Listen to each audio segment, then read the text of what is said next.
Amin, Panginoon, at nais namin, O Diyos, na ang salitang amin pong napapakinggan sa gabi ito, Panginoon, ito po ay magdaragdag sa amin ang kalakasan, katibayan, katatagan ng aming pananampalataya, O God, hallelujah, Jesus. At katibayan mo kami, Panginoon, habang kami po ay nag-aantay sa iyong muling pagkapalit, O God, na kami ay madatnan mo, O Diyos, sa patuloy na nai-inlove sa iyong mga gawain, O God, hallelujah. Namin po dinadaluhan, O God, hallelujah, Jesus. At dalangin namin din po, Panginoon, sa gabing ito na gamitin mo ang mga ngaral sa gabing ito, Panginoon, na may kalayaan na mula sa kanyang puso, Panginoon, na siya magsasalita ng ayon lamang sa iyong kalooban, O God, hallelujah. At pahiran mo, O Diyos, ang kanyang mga labis ng iyong banal na langit, Panginoon. Takpan mo siya, O Diyos, ng iyong kapangyarihan, Panginoon, as balutin mo siya, Panginoon, ng iyong banal na dugo, Panginoon, upang ang gawa ng kaaway na naisisira at gagambala, Panginoon, ay hindi magtatagumpay, kundi ikaw pa rin, O Diyos, ang siya magtatagumpay sa aming mga buhay, O God, hallelujah. Pagpalain mo kaming lahat, Panginoon, mula sa mga bata hanggang sa matatanda na handang makinig ng iyong salita, O God, hallelujah. Hayaan mo, O Diyos, na ikaw ay amin pong pupurihin at sasambahin sa oras na ito. Praise God. Salamat, O God, hallelujah, Jesus, sa attendance po, Panginoon, sa gabing ito, Panginoon, bagamat wala rito yung aming pastor, God, ngunit alam ko, Panginoon, na narito ka sa aming kalagitnaan, Panginoon. Mamagitan ka sa puso, Panginoon, na narito, O God, hallelujah, at magbukas ka ng aming mga pakinig, Panginoon, hallelujah. Salamat, O God, hallelujah, patuloy mo kaming pagpalain, Panginoon, hallelujah, hanggat kami ay nabubuhay, kami po ay maglilingkod sa iyo, Panginoon. Walang hindrance, Panginoon, mainit man o mag-ulan man, Panginoon, patuloy pa rin kami maglilingkod sa iyo, Panginoon. Ikaw pa rin at Diyos na siyang aming itataas at luluwalhatiin. Salamat, O God, sa lahat ng mga kabutihan mo sa amin, Panginoon. Ihanda mo ang aming mga sarili, Panginoon, sa aming mga pakinig, Panginoon, ng iyong salita, O God. At pagpalain mo kaming, patuloy kaming lalakas, Panginoon, sa pamagitan ng aming pong pakikinig na iyong salita, O God. Maraming pong salamat, O God. Itong aming samo at dalangin, namin pong inaasang kakamtin ang tagumpay. In the name of Jesus. Amen. Amen. Is precious, mga kapatid. Amen. Time is precious than gold, mga kapatid. Praise God na mas mahalaga ang oras kaysa ginto, mga kapatid. Yes. So, That's right. pamagat, mga kapatid, di ba? Ito po ang pagkabasa pagkabasa ng Panginoon. Kaya sa Psalms, mga kapatid, 104 verse 33, aawit ako sa Panginoon habang ako'y nabubuhay. Ako'y aawit ng papuri sa aking Diyos samantalang mayroon akong kabuhayan, mga kapatid. Amen. May ito po ang aawit ni David, mga kapatid. Praise God. Alam po natin na yung oras ay talagang napakahalaga, mga kapatid. Amen.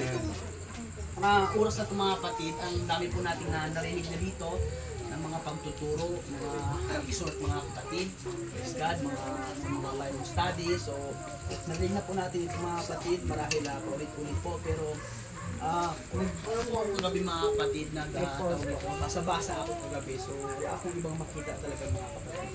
So, bahala po ang Panginoon, mga kapatid. Amen. Amen. Hindi naman po tayo pababayaan ng Panginoon. Yes. Ang salita ng Panginoon ay talagang napapanahon, mga kapatid. Praise God. So, mahalaga po ang oras, mga kapatid, sa bawat isa sa atin. And bago po tayo pumunta ng airport, ang sinabi pong oras ay halimbawa, alas 7. Diba? Alas 7 po ang lipad o ang alis ng aeroplano sa airport, mga kapatid. Pero dumarating po tayo, mga kapatid, ng hindi po sakto sa alas 7. Diba? Minsan dumarating tayo ng mga 5, ganyan. O 2 oras, mga kapatid, bago po yung 7, bago po yung pag-alis, mga kapatid. I mean, grabe po kahalaga ng oras. Kasi isang mintis mo lang, mga kapatid, na mahuli ka sa pinagkasundo ang oras, maaaring hindi ka makasama, Amen. iwan ka, at kung ano nga pwedeng mangyari, mga kapatid. Di ba sa mga negosyante, talagang mga time conscious sila, mga kapatid. Napakahalaga sa kanila ng oras. Pag Yes. sinabing meeting ganitong oras, pupunta tayo, sisimba tayo, aalis tayo, talagang mangyayari at mangyayari yung, mga kapatid. Kasi nga, mahalaga po sa kanila yung oras, mga kapatid. Di ba sabi nila, ayaw nila ng tulog, ayaw nila ng may nasasayang na oras. Talagang lahat ng pwede nilang ipahinga, lahat ng pwedeng bakanting oras, gagawan po nila yun ng paraan para may maging income pa sa kanila mga kapatid, may magawa pa silang trabaho nun. So ganun po mga kapatid, yung iba mga kapatid, yung mga sobrang yayaman na sa mundong ito. Diba? Kaya sabi ni David mga kapatid, aawit ako sa Panginoon habang ako'y nabubuhay. Amen. May sabi po ito ni David, aawit ako sa Panginoon hanggat ako'y nabubuhay. I mean, kasi pag dumating ang oras na kukunin ka na ng ating Panginoon, wala akong magagawa lahat. Yes. Lahat ng naipundar natin, lahat ng mga bagay na naimpok natin dito sa mundo mga kapatid, wala akong. Amen. Kaya po yung ng Panginoon yon na yung mayaman na ito na nag-isip siya sa kanyang sarili mga kapatid, dahil ang dami niyang aanihin pero wala na siyang mapaglalagyan. Pero sabi niya mga kapatid, diba, gigibain ko yung mga bangan ko. Diba? Tapos magtatayo ako ng mas malaki. Pupunuin ko ng mga inani ko mga kapatid. Diba? Talagang gumawa siya ng para sa sarili niya lang mga kapatid. Diba? Sabi dun mga kapatid, kumain ka. Diba? Ano pa sabi dun mga kapatid? Pakasaya ka at busugin mo yung sarili mga kapatid, di ba? Pero sabi ng Panginoon doon sa huli mga kapatid, o ikaw hangal mga kapatid, di ba? Sa panahon natin ngayon, yung bobo na yan mga kapatid. Sorry sa term pero yan na po yung siguro yung term ngayon natin sa hangal, sa mangmang, di ba mga kapatid, sa full. So bobo siguro mga kapatid.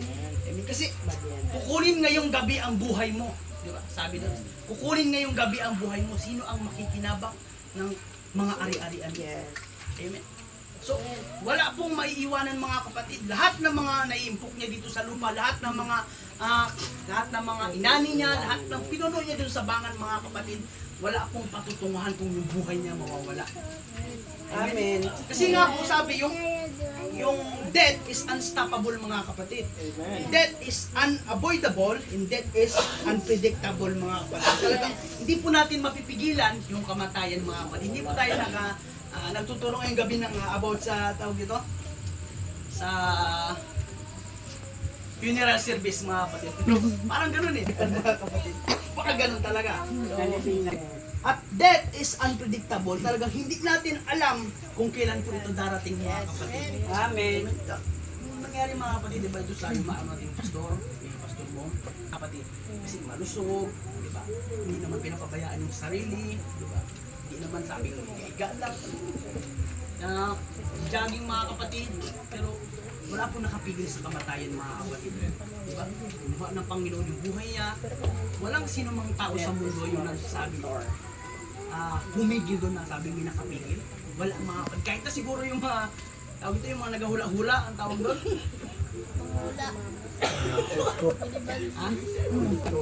Kaya po yung kalooban na yung tawag ito. Yung buhay natin sa mundo mga kapatid, hindi lang para hanapin yung Panginoon, hindi lang para maramdaman yung presensya ng ating Panginoon, kundi para paglingkuran yung ating Panginoon mga kapatid. Na kapag bumalik ang Panginoon na hindi tayo handa, yung ilang taon natin na paglilingkod, yung ilang taon natin na atin-atin, balik-balik sa gawain, tapos bumalik ang Panginoon na hindi natin inasahan mga kapatid. Bumalik ang Panginoon na may puot yung puso natin. Bumalik yung Panginoon na may mga kasalanan tayong hindi kino-confess sa ating Panginoon. Napakahirap mga kapatid. Baka yung sa parable of the rich man na yun, di ba? Sabi, ikaw na mangmang, kukunin ngayon ang buhay mo. Sino makikinabang? Lahat ng inimpok natin dito sa lupa mga kapatid. Basta hindi po tayo nakapag-prepare sa pagbabalik ng ating Panginoon. Hindi po tayo naganda sa pagbabalik ng ating Panginoon. Wala pong mangyayari mga kapatid. So, ngayon habang may buhay tayo, Yes. po natin sa yung pag-atid natin ng Bible study.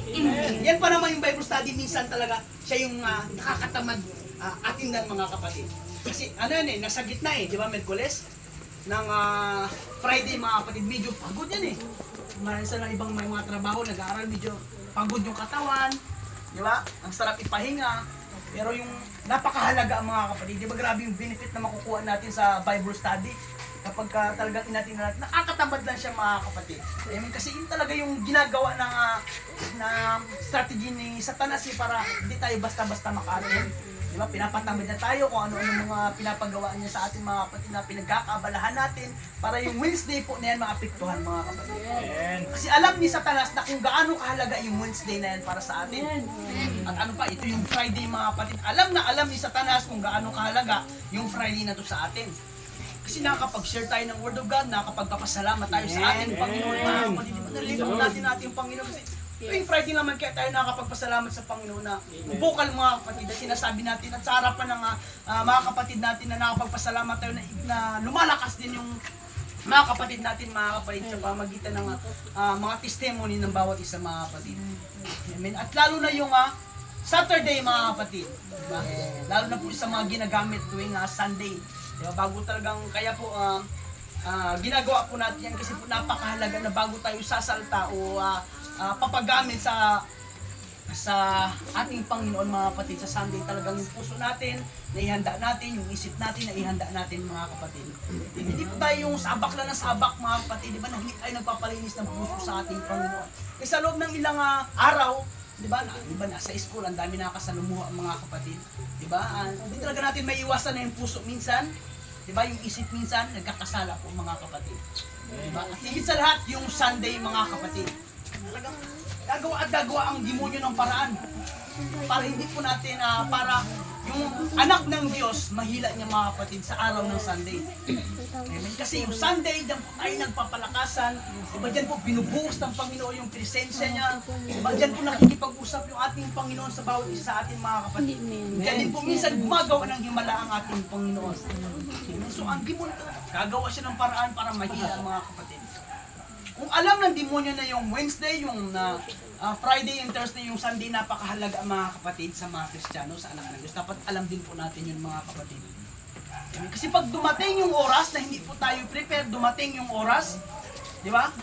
Na tawag dito, dumating yung oras na hindi talaga natin nalinis o naayos yung ating mga puso mga kapatid. At dumating bigla ang ating Panginoon talagang ouch mga kapatid. Sorry talaga. Di ba? Ako sa sarili ko, hindi ko alam kung ligtas ako. Kahit isa sa atin mga kapatid, walang makapagsasabi na siya ay ligtas na bukas. Na siguro pwede na ako mula sa pagsikat hanggang sa paglubog. So, sa pagsikat pa lang ba mga kapatid, napapasalamatan na natin ang ating Panginoon. Amen. Dapat mga kapatid, mapasalamatan natin ang ating Panginoon. Dahil humihinga tayo, salamatan natin ang Panginoon na yung mga kamag-anakan natin, yung mga kaibigan natin, yung mga taong malalapit sa atin, humihinga pa rin mga kapatid. Hindi ba pinapahintulutan ng Panginoon na mawala na sila sa mundong ito, na kunin na sila ng ating Panginoon, na hindi pa natin sila nababahagian ng salita ng ating Panginoon mga kapatid.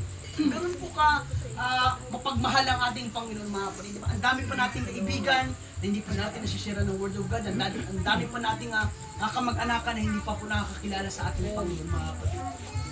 Pahintulutan ng Panginoon na mawala po sila sa isang araw mga kapatid na hindi po natin sila na-share ng Word of God. Napakahirap po mga kapatid. Di ba mas masaya kung yung buong pamilya natin naglilingkod sa ating Panginoon, yung buong kamag-anakan natin mga kapatid naglilingkod sa ating Panginoon, makakasama sa pagbabalik ng ating Panginoon mga kapatid. Tayo bukas mga kapatid. Di ba? At tayo naglatay yung mundo gugunawin ng ating Panginoon mga kapatid. Diba? Saan tayo? Doon tayo sa kabilang buhay, doon tayo sa presensya ng ating Panginoon, doon tayo sa piling ng ating Panginoon. Yun ay kung ang magtatagumpay tayo dito sa mundo. Praise God! Amen. Napakahirap mga kapatid, hindi siya ganun kadali, pero kailangan po nating tiisin mga kapatid. Amen. Kasi po, pupunta tayo sa kaharian ng Diyos ng mga Diyos, hari ng mga hari, Panginoon ng Panginoon mga kapatid. Hindi, Brother Wayne, praise the Lord.